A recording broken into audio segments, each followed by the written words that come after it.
हाँ, hello friends. आज हम लोग वर्ग, गुणनखंड, घातांक और वर्गों के साथ संख्याओं के साथ जो संक्रियाएं होती है उसके बारे में पढ़ेंगे। तो इसके लिए जो हमारे पास 10 तक का फॉर्मूला है वो हमको याद होना चाहिए। जैसे कोई भी एक अंक है, उसका कोई भी घात n है, ठीक है। उसको हम अगर उसी अंक के साथ गुणा करते हैं जिसका घात m है तो क्या आता है x की घात m और n, है ना।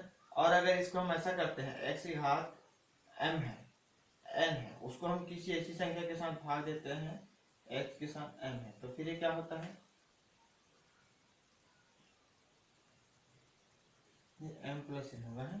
तो x की घात n माइनस m ऐसा होना चाहिए। और x की घात m है और वो कोष्टक के अंदर है, कोष्टक के बाहर m है, तो ये फिर होता है x की घात m और n। तो ये घातों के साथ क्रियाएं हो गई। अगर कोई भी संख्या है जिसकी घात x की घात 0 है तो वो 1 के बराबर होती है, ठीक है। अब हम इससे संबंधित क्वेश्चन करके उसको और आगे में अच्छे से समझने का प्रयास करेंगे। मैं ऐसे क्वेश्चन लूंगा जो व्यापम की परीक्षा में पहले पूछे जा चुके हैं, ताकि हमको आसानी होगी किस प्रकार के क्वेश्चन पूछे जाते हैं, ठीक है।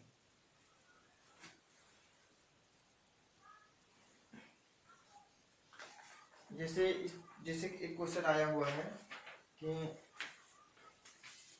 क्वेश्चन मेरे पास है,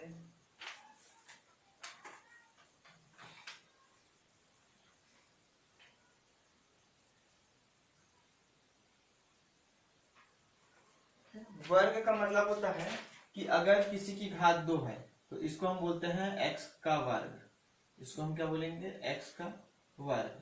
और अगर किसी की घात 3 है तो इसको हम बोलते हैं x का घन, है ना। क्वेश्चन हमारे पास ये है कि 294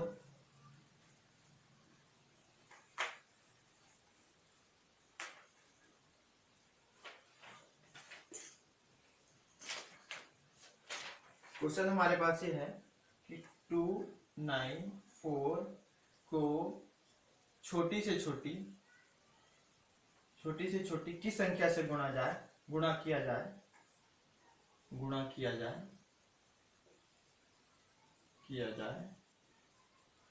कि प्राप्तांक एक पूर्ण वर्ग हो। इसका बोलने का मतलब क्या है कि 294 को ऐसी मिनिमम कौन सा नंबर है उससे हम लोग मल्टीप्लाई करेंगे कि जो हमको रिजल्ट या प्रोडक्ट मिलेगा वो होल स्क्वायर होना चाहिए। किसी भी अंक का होल स्क्वायर मतलब जैसे 4 क्या है, 2 का स्क्वायर है, 9 है, 3 का स्क्वायर है। तो ऐसा 294 है, इसको हमको कैसे, कौन सी संख्या से गुणा करना है या कौन सी संख्या से मल्टीप्लाई करना है। तो देखो, हमको कैसे पता चलेगा कि 9 है वो होल स्क्वायर है। तो आप 9 को क्या करते हैं, डिवाइड करते हैं, 3 जा और 3 1 जा, या 3 3 9, 3 एकम 3, तो ये 3 इंटू 3, है ना। या फिर 8 किसी का वर्ग है या नहीं हमको कैसे पता चलेगा, 8 को आप डिवाइड करोगे तो क्या जाएगा, 2 4 जा, 2 2 जा, 1 जा, या 2 चौका 2 दूनी 4, 2 एकम 2। तो ये क्या है, 2 इंटू 2 इंटू 2 इंटू 2। तो ये तो 2 इंटू 2 ये एक वर्ग हो गया, लेकिन ये 2 के कारण वर्ग नहीं है। अगर इसको वर्ग रहना होता तो यहाँ पे एक और 2 हमको लाना पड़ता। तो हम क्या बोलेंगे कि 8 को एक बार और अगर 2 से आप मल्टीप्लाई कर दोगे तो फिर ये क्या हो जाएगा, 16 हो जाएगा। और फिर 16 को अगर आप इस प्रकार से करेंगे तो फिर ये क्या हो जाएगा, 2 अट्ठे, फिर 2 चौक, फिर यहाँ पे 2 एक और आ जाएगी। तो 2 को 8 को ऐसी कौन सी छोटी सी संख्या, 2, कम से कम 2 से आपको गुणा करना पड़ेगा कि वो एक वर्ग हो जाए। 8 को अगर आप 8 से भी गुणा करोगे तो भी आपको 64 एक वर्ग प्राप्त होगा। या 8 को आप 8 से गुणा करोगे तो 64 आपको एक वर्ग प्राप्त होगा। लेकिन अगर 8 को आप 2 से भी गुणा करोगे तो 16 हो जाएगा। तो क्या प्राप्त होगा, आपको एक पूर्ण वर्ग प्राप्त होगा। उसी प्रकार से हम इस क्वेश्चन को बना सकते हैं कि 294 को छोटी सी छोटी की संख्या से गुणा किया जाए कि प्राप्तांक पूर्ण वर्ग हो। ऐसा क्वेश्चन आता है। 294 का आपको गुणनखंड निकालना है पहले, है ना। गुणनफल निकालेंगे क्या आ जाएगा, 2 1 जा, 2 4 जा, 2 7 जा, ऐसा 2 एकम 2, 2 चौक 8 और ये 1, फिर 2 7 14। अभी किसी से जाएगा क्या, ये 3 से जाना चाहिए, है ना। 3 चौक 12, 3 9 27, फिर 37 37 49, फिर 7 एकम 7, या फिर 2 3 7 7। अब ये क्या है कि 2 3 7 7, तो यहाँ पे 7 का जोड़ा है, 2 का जोड़ा नहीं है और 3 का जोड़ा नहीं है, तो यहाँ पे एक 2 का जोड़ा आना चाहिए और एक 3 का जोड़ा आना चाहिए। तो फिर आपको क्या करना पड़ेगा, 2 इंटू 3 से इसको मल्टीप्लाई करना पड़ेगा। 2 इंटू 3 से मल्टीप्लाई करने के बाद यहाँ पे 2 भी आ जाएगी और 3 भी आ जाएगी, तो ये क्या हो जाएगा, 7 इंटू 2 इंटू 3 का होल स्क्वायर हो जाएगा, है ना। तो ये एक पूर्ण वर्ग हो जाएगा। तो क्या है, 294 को 2 इंटू 3 या फिर 2 3 या 12 या 12 से गुणा करने पे हमको एक पूर्ण प्राप्तांक, जो हमको प्राप्तांक प्राप्त होगा वह पूर्ण वर्ग होगा। ऐसा कोई भी संख्या हो सकता है ना, जैसे मैं आपको बोलता हूं कि 12 है, ऐसे क्वेश्चन व्यापक में पूछे जा चुके हैं। जैसे आपके पास 12 है, तो भैया 12 को कैसे, किस संख्या से हम लोग गुणा करें कि पूर्ण वर्ग प्राप्त हो, तो आप इसको कैसे करोगे, 12 है ना, 2 तिया 2 छिक्का 12, 2 तिया 6, 2 1 3 एकम 3। तो ये तो वो जोड़े में है, 3 आपका जोड़े में नहीं है, तो यहाँ पे 3 आना चाहिए, तो फिर ये वर्ग हो जाएगा। तो क्या 12 को आप अगर 3 से गुणा करेंगे तो फिर पूर्ण वर्ग प्राप्त होगा, 12 3 36, है। मैक्सिमम संख्या तो कुछ भी हो सकती है, 12 को आप 12 से भी गुणा करोगे तो भी एक वर्ग प्राप्त होगा, है ना, पूर्ण वर्ग प्राप्त होगा। लेकिन जो लोएस्ट है, सबसे कम मिनिमम संख्या है, ये छोटी से छोटी संख्या 3 है, कम से कम आप उसको 3 से गुणा करोगे तो ऐसा अंक प्राप्त होगा जो वर्ग है। इसका उल्टा भी आता है कि इस प्रकार से, इसका उल्टा क्या आएगा, जैसे आपके पास है 32, ठीक है, 32 आपके पास एक संख्या है, इसमें कौन सी संख्या को आप भाग देंगे, कौन सी संख्या को भाग देंगे कि प्राप्तांक है वो पूर्ण वर्ग प्राप्त हो। तो क्या करेंगे, आपको 32 है, ठीक है, आप इसका गुणनफल निकालिए, है ना, 16 8 2 चौक 2 दूनी फिर 2 एक, ये आपके पास जोड़े में है, ये जोड़े में है, ये बंदा जोड़े में नहीं है। तो आप क्या करेंगे कि 32 को कम से कम आप 2 से भाग दोगे तो क्या जाएगा, 16 प्राप्त होगा, 16 एक पूर्ण वर्ग है। तो इस प्रकार से हम इसका गुणनखंड निकालेंगे। गुणनखंड निकालने के बाद देखेंगे कि कितने संख्या आपके जोड़े में है, जो संख्या जोड़े में नहीं है उसको आपको भाग दे देना है। तो ये पूर्ण वर्ग वाले संख्या को आप इस प्रकार से बना सकते हैं। एक और आ सकता है कि पूर्ण घन प्राप्त हो, ऐसा भी आ सकता है ना, कि कोई भी एक संख्या दिया हुआ है, इसको आप किस संख्या से गुणा किया जाए कि एक पूर्ण घन प्राप्त हो। जैसे ये 36 है ना, 36 को कौन सी संख्या से गुणा किया जाए कि जो प्राप्तांक है वो पूर्ण वर्ग की जगह क्या हो, पूर्ण घन हो। अब आप कैसे करोगे, अब क्या करेंगे, फिर आप इसका गुणनखंड निकालिए 36 का, है ना, 2 16 2 8, तो अब क्या हो जाएगा, अब आपको घन मतलब क्या होता है कि 3, है ना, 3 इंटू 3 इंटू 3 और 3 3 9 9 3 27 27 इसका घन हो गया। तो आपको इसको 3 के जोड़े में लेना है ना, 3। अब ये यहाँ पे 1 2 नहीं है, तो यहाँ पे आप 1 2 से और गुणा करेंगे तो जो प्राप्तांक है वो पूर्ण घन प्राप्त होगा। समझ रहे हैं ना, जो प्राप्तांक है वो क्या प्राप्तांक होगा, पूर्ण घन प्राप्त होगा। तो 36 को और इंटू करेंगे तो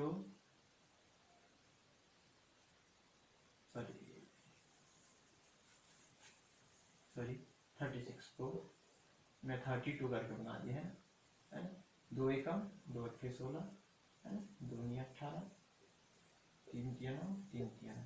तो ये दोनों 2 के जोड़े में है, ये भी 2 के जोड़े में है, यहाँ पे एक और 2 आना चाहिए, यहाँ पे एक और 3 आना चाहिए। तो फिर क्या है, इसको 2 इंटू 3 से आप गुणा करेंगे 36 को, तो हमको जो प्राप्तांक होगा वो क्या प्राप्तांक होगा, पूर्ण घन प्राप्तांक होगा। या हम इसको क्या बोल सकते हैं, आपके पास समझो 90 है, आपके पास सपोज क्या है 90 है, 90 में से ये हो गया कि किसी की संख्या को कितना भाग दिया जाए या कितना गुणा किया जाए, है ना, कितना मल्टीपल किया जाए या फिर कितना उससे डिवाइड किया जाए कि आपको एक पूर्ण घन प्राप्त होगा या पूर्ण वर्ग प्राप्त होगा। उस प्रकार के क्वेश्चन आप ऐसे बना सकते हैं। अब एक और संख्या, एक और क्वेश्चन था इसमें, 4 अंकों की बड़ी से बड़ी संख्या ज्ञात कीजिए जो पूर्ण घन है ना। तो 4 डिजिट का बोलने का मतलब क्या है, 4 डिजिट का है ना लार्जेस्ट नंबर आपको ज्ञात करना है, लार्जेस्ट नंबर जो कि पूर्ण वर्ग है, पूर्ण वर्ग है, ठीक है। तो 4 डिजिट का कैसे करते हैं, 4 डिजिट का सबसे लोएस्ट नंबर क्या होगा, 1000 है ना, ये सबसे लोएस्ट या फिर सबसे छोटी संख्या है। इससे छोटी संख्या क्या है, 999 जो कि 3 डिजिट की है। और सबसे बड़ी संख्या क्या होगी, 9999, ये 4 डिजिट की सबसे बड़ी संख्या है। और इससे अगर कोई और बड़ी संख्या होती है 4 डिजिट की, इससे बड़ी संख्या है, सीधी इसमें एक और जोड़ेंगे तो ये 5 अंकों की संख्या हो जाएगी। तो 4 अंकों की सबसे बड़ी संख्या 4999। अब ऐसा कौन सा संख्या है जो कि पूर्ण वर्ग होगा, तो हम इसको क्या कर सकते हैं, इसका गुणनखंड निकाल सकते हैं। पहले तो आपको क्या करना है कि गुणनखंड निकालना है, 9999, इसका गुणनखंड निकालिए तो क्या जाएगा, 3 3 जा 3 3 जा 3 3 जा 3 3 जा, फिर 3 1 जा 3 1 जा 3 1 जा 3 1 जा, फिर इसको 11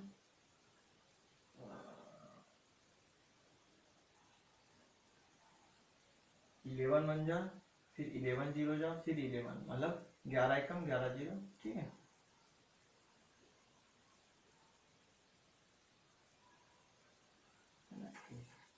और फिर एक ही से भाग जाएगा,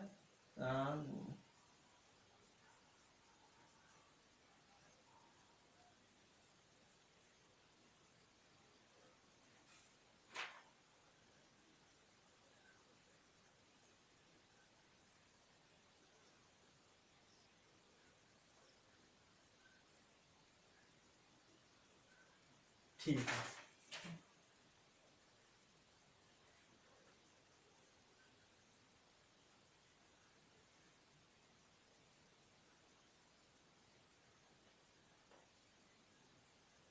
ठीक, तो ये इस प्रकार से होगा। अब इसको और किससे भाग दे सकते हैं, 101 को, ये तो 3 से भी नहीं जाएगा, 7 से जाएगा क्या, 7 1 जा 7, ठीक है।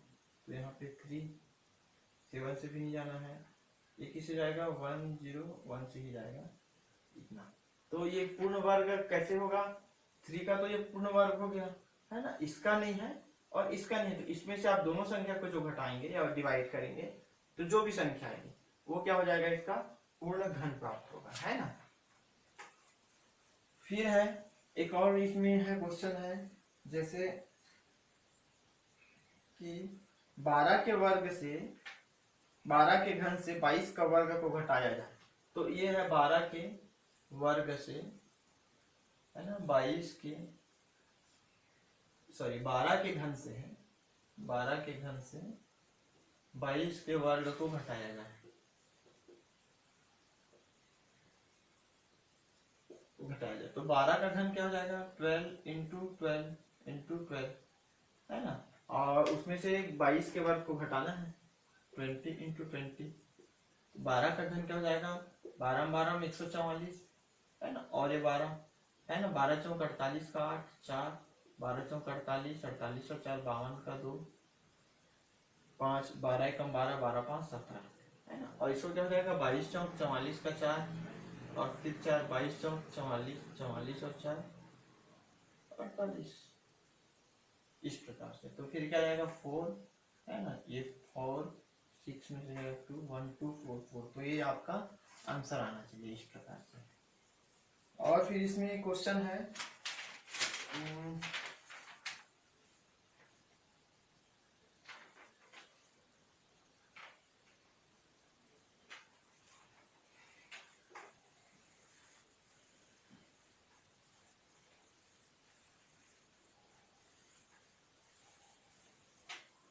देखिए इसमें एक विशेष प्रकार का क्वेश्चन आता है कि अगर आपके पास कोई भी संख्या है, 55 25 है, ठीक है, 25 को अगर आपको 4 से भाग देना है, 25 को 4 से भाग देना है तो शेष फल क्या आएगा। तो फिर क्या करेंगे, 4 और ये 25, ठीक है। और आपको शेषफल क्या आएगा कि ना 25 4 × 16 और यह जाएगा 6। तो शेषफल क्या हो गया आपका 6 है ना। लेकिन अगर क्वेश्चन ऐसा आता है कि 25 में से 4 को भाग देने पर कितना शेषफल आएगा, तो आप लिख सकते हैं 6। लेकिन क्वेश्चन अगर इस प्रकार से है, ये क्वेश्चन आ चुका है 7 की घात 8 प्लस 6 में, है ना, आपको किससे किसको भाग देना है,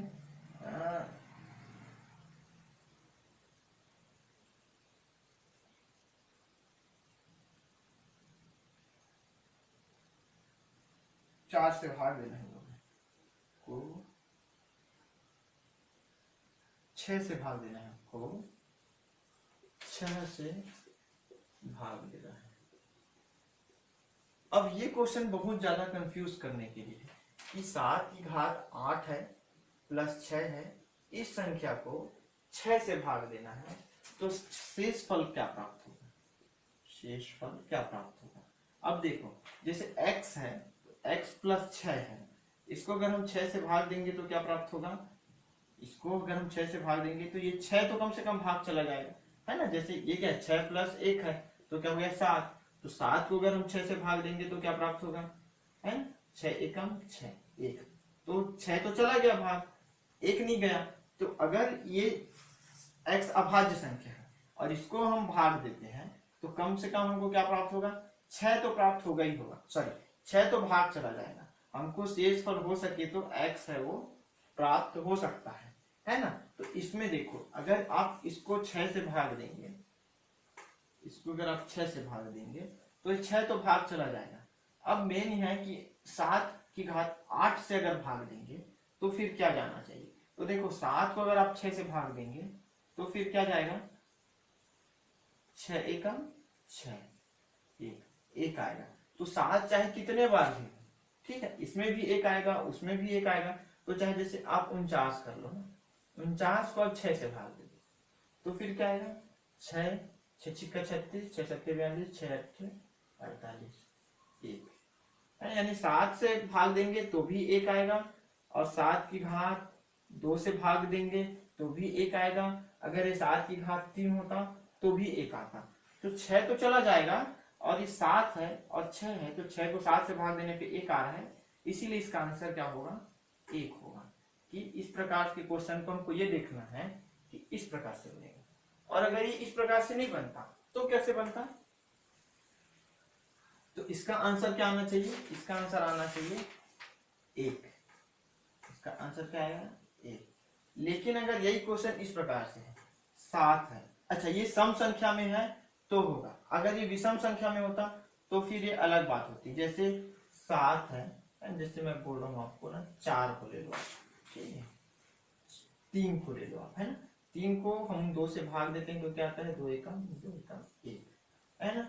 6 को 3 तिया 9, ठीक है, 9 3 को भाग देने पे क्या आ रहा है 1 आ रहा है, 9 से भाग देने पे क्या आएगा 2 अट्ठे, है ना, और ये 8 1। लेकिन अगर 9 से भी भाग देंगे तो भी 1 ही आएगा 2 को। अगर हम 27 से भाग दें तो क्या आता है, तो देखो 2 एकम 2 2 तिया 4 2 2 तिया 6 2 एकम 2 3 7 फिर 2 3 6 तो भी 1 आ रहा है ना। तो 27 से भी अगर आप भाग देंगे तो भी 1 आएगा, यानी कि 3 की घात 1 से भाग देंगे तो भी 1 आएगा, 3 की घात 2 से भाग देंगे तो भी 1 आएगा, 3 की घात 3 से भाग देंगे तो भी 1 आएगा, ठीक है। अब अगर ये क्वेश्चन ऐसा होता,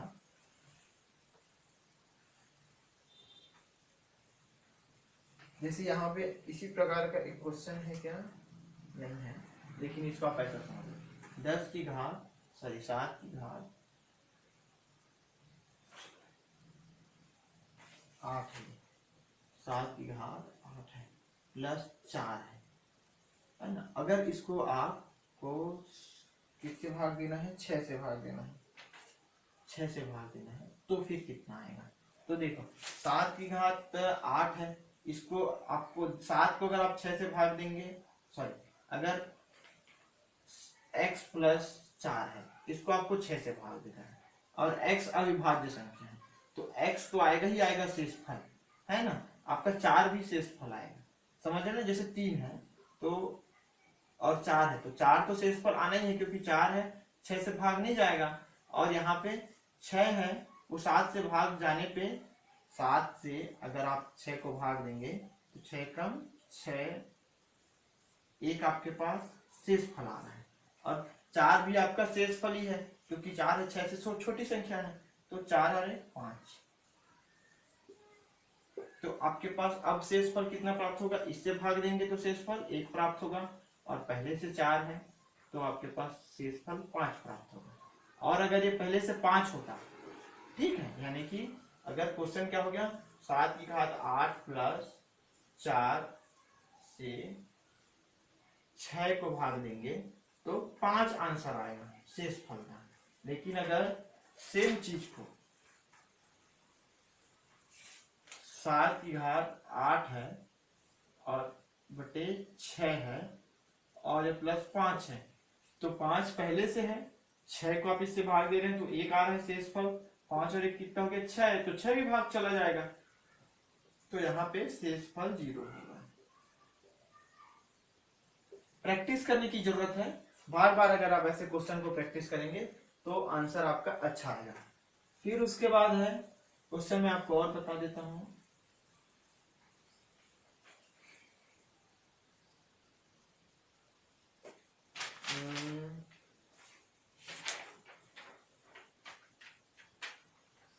एक क्वेश्चन इस प्रकार से आया हुआ है कि ये 2707 by √x is equal to 27.07। इस प्रकार की संख्या अगर आती है जिसमें दशमलव है तो क्वेश्चन अगर हम हल करते हैं तो क्या होता है कि गलती हो जाती है। दशमलव हम दो संख्या के बाद लगाते लगाते 3 में लगा देते हैं तो सबसे पहले हमारा काम ये होगा कि दशमलव को तुरंत हटा दो। जैसे ही आप क्वेश्चन को देख रहे हो तुरंत आप दशमलव को हटा दो, दशमलव की जगह यहाँ पे 1 आएगा, उसके बाद दो संख्या है तो डबल शून्य आएगा। अब आप इसको पक्षांतर कर दीजिए 2707 बाई 2707 इंटू 100 और √x, ये आपका कैंसिल हो जाएगा 100 √x। तो आपका x क्या हो, दोनों का आप स्क्वायर कर देंगे तो x आपका कट जाएगा तो क्या हो जाएगा, ये आपका आंसर आना चाहिए। इस प्रकार से, है ना। अगला क्वेश्चन आपका है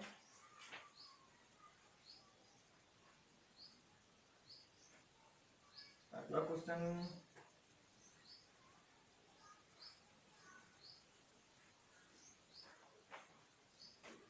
ये क्वेश्चन इस प्रकार से है। ऐसा क्वेश्चन बहुत ज्यादा आता है एग्जाम में।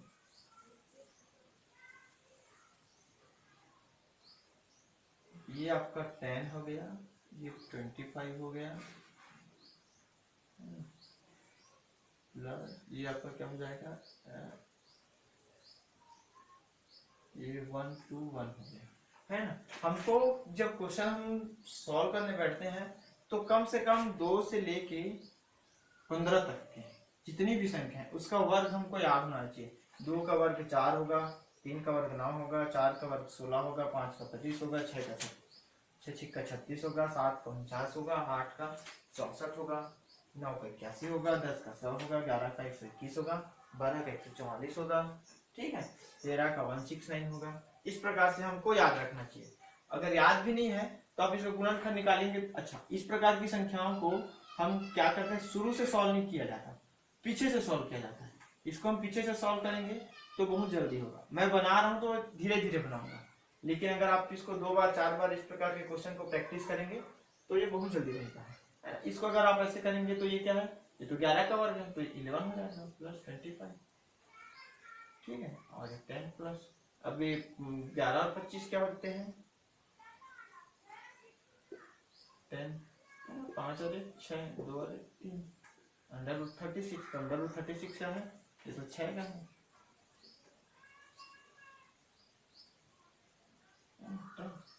और 10 और 1 16, 16 किसका वर्गमूल है? 4 का वर्गमूल है। तो आपका आंसर क्या आना चाहिए? 4 आना चाहिए। इस प्रकार के क्वेश्चन आप बना सकते हैं। फिर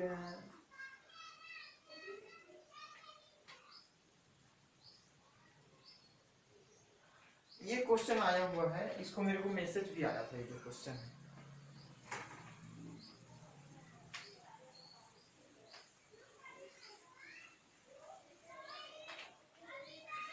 ये क्वेश्चन आया है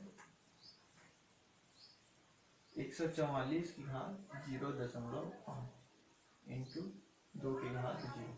तो देखो किसी भी संख्या की घात 0 मतलब 1, तो किसी भी संख्या को 1 से गुणा करोगे तो उसको कोई फर्क नहीं पड़ने वाला। अब हमको किसको हल करना है? केवल इसी को हल करना है।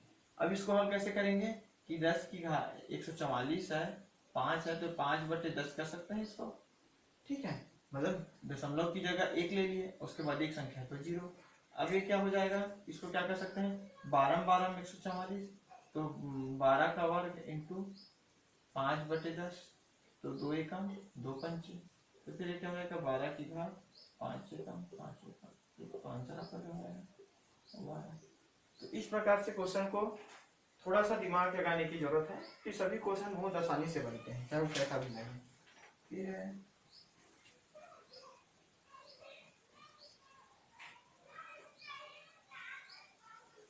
अच्छा, मेरे पास एक मैसेज आया था क्वेश्चन का, त्रिभुज के आउट ऑफ टॉपिक है लेकिन बता देता हूं, है ना। इस प्रकार से त्रिभुज है,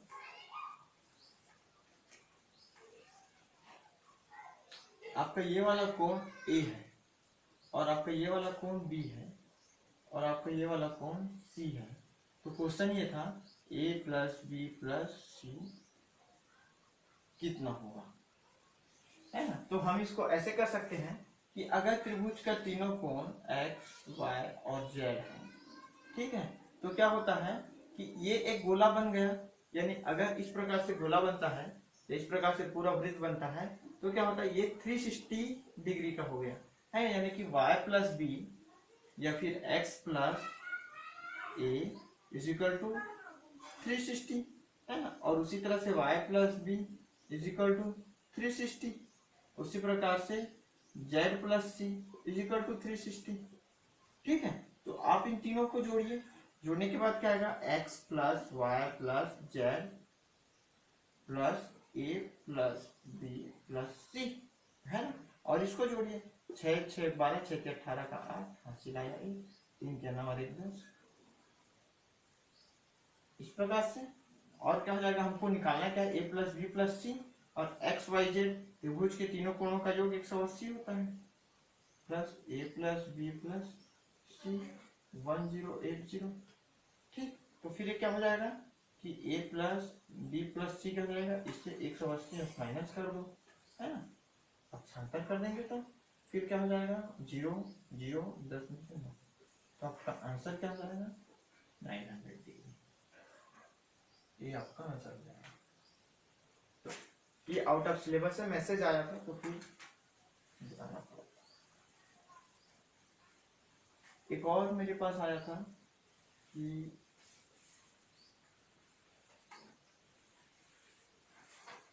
एक और क्वेश्चन आया था,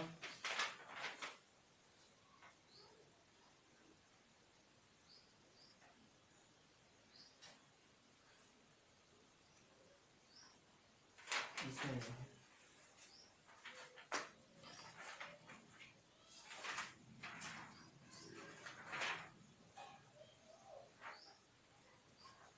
वो क्वेश्चन इस प्रकार से था,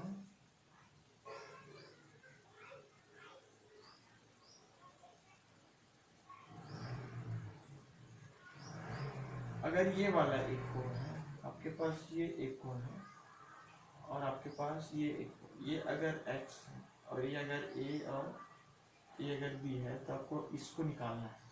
तो आप इसको कैसे निकालेंगे? आपको इसको निकालना है।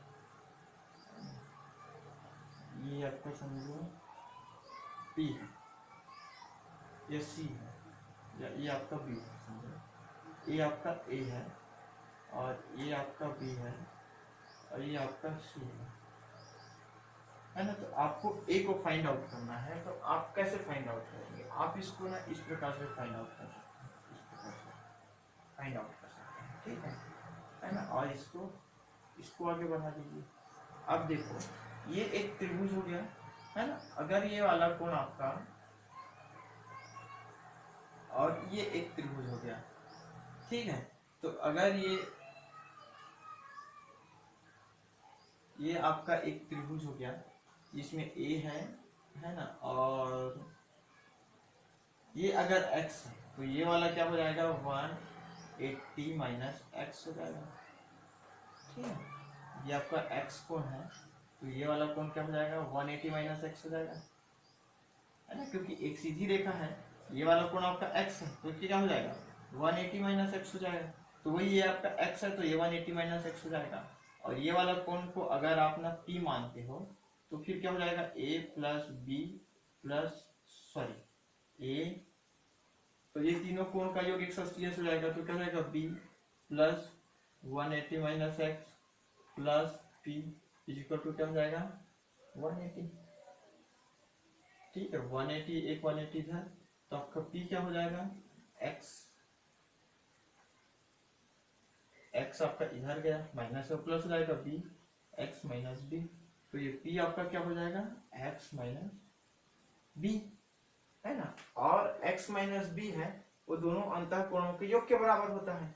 तो फिर क्या हो जाएगा ये अब आप ये समझो ये इस प्रकार से है ना, इस प्रकार से एक और ये c और ये x माइनस बी, तो कोई भी त्रिभुज का बाह्य कोण दोनों अंतःकोणों के योग के बराबर होता है। तो a plus C is equal to X minus B, तो आपका a क्या हो जाएगा x minus B minus C, ये आपका आंसर आएगा, ठीक है। मेरे को इसका वैल्यू नहीं है पता, अभी जब क्वेश्चन किया गया था तब इसमें वैल्यू था। तो आप इस प्रकार का क्वेश्चन है जिसमें इस प्रकार से ऐसा दे दिया है और बनाना है, तो क्या है इसका आंसर कई लोग क्या लिखे हैं ये x है, तो ये अगर x है तो x/2 होना चाहिए, ये गलत है। x/2 कब होगा जब एक वृत्त का कंडीशन होगा, इस कंडीशन में अगर ये x है तब ये x/2 होगा, लेकिन यहाँ पे वृत्त नहीं दिया हुआ है तो वैसा कंडीशन आप नहीं ले सकते, तब आपको इसको इस प्रकार से ही सॉल्व करना पड़ेगा, है ना। तो इसमें तो आज के लिए इतना ही। आप कमेंट करिए, शेयर करिए, अगले टॉपिक में फिर कुछ क्वेश्चन के साथ हम आएंगे। तब तक के लिए गुड बाय।